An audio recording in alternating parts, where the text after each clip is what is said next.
All right, welcome back to another episode of Managing Through a Pandemic, our weekly vlog. Welcome back, Chief. Thank you. Hope you have a good baseball weekend. Today is the 26th, Friday the 26th at about 9:45. We're getting a little bit of a late start. It's Sebastian's fault, it's not ours. Joking, Sebastian, thank you for doing what you do. I have a couple things. Pretty big city council meeting next week, regular meeting. We're going to review a schedule to release a request for proposals for the lease of the Forest Theater. There's an article that Mary wrote in the Pinecone about that if you want some more information. So Ashley's heading that for our team. And again, there's a schedule in there that the council will approve, get some public input on what the public would like to see at the theater, excuse me, and then release the RFP in the next, 30 days or something like that. We're gonna have an update on 2021 special events. Those would be private special events like Concours d'Elegance and Concours on the Avenue, as well as some of our own events, 4th of July, those kinds of celebrations, Breakfast with the Bunny, which isn't happening. We're gonna receive a very timely update and have a discussion on the city's unfunded pension liability. It's kind of the last of the big liabilities that we have since we did refinance Sunset and we passed Measure C last year at this time. We're going to get an update on the climate action plan, some questions asked of us by the council last month that we're prepared to answer. We're going to discuss outdoor seating closure times. That should be a good fun item.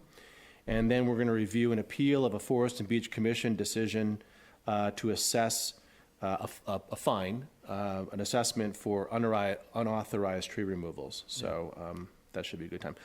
In other notes, there was a good article by Kelly Nix in today's Pinecone about the Rat Creek work, which begins on Monday, the 1st. You can't go, obviously, down through Big Sur because of the Rat Creek devastation that happened. Part of the roadway washed into the Pacific Ocean. Casey just dropped in from outer space again. They're going to be doing construction 7 days a week during daylight hours, and then they may extend it. There's no completion time at this point. Let's see. We do have a special city council meeting coming up on March 16th at 4 p.m., the day before the best holiday really ever, St. Patrick's Day. And we'll be having our first look at our 2021-22 budget and first look at the CIP for next year.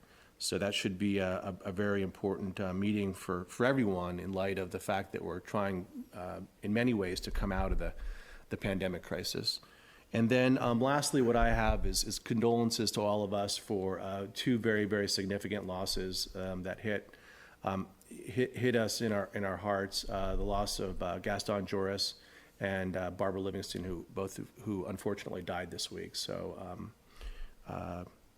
they'll be sorely missed by all of us. So anyway, that's what I got. Chief, what do you got?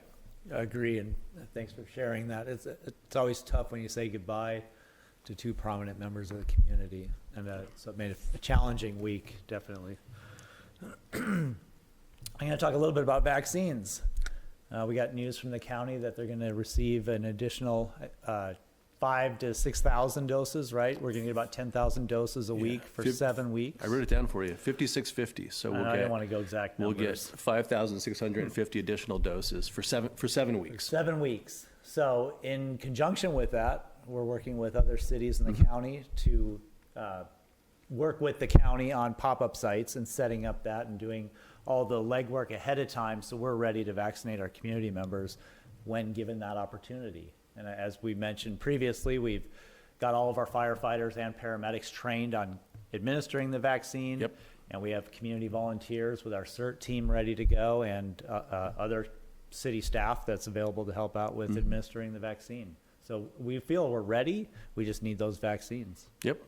And that was a coordinated effort from, the draft effort was put forth by Hans Uslar from Monterey and Renee Mendez from Gonzales, but they sent out the draft, this support for the pop-up vaccination sites, and so we've signed on to it, and then hopefully the other jurisdictions will as well. So we'll do whatever we can to get the population, everyone vaccinated just as soon as possible. So yeah, it's great collaboration between the cities and the county.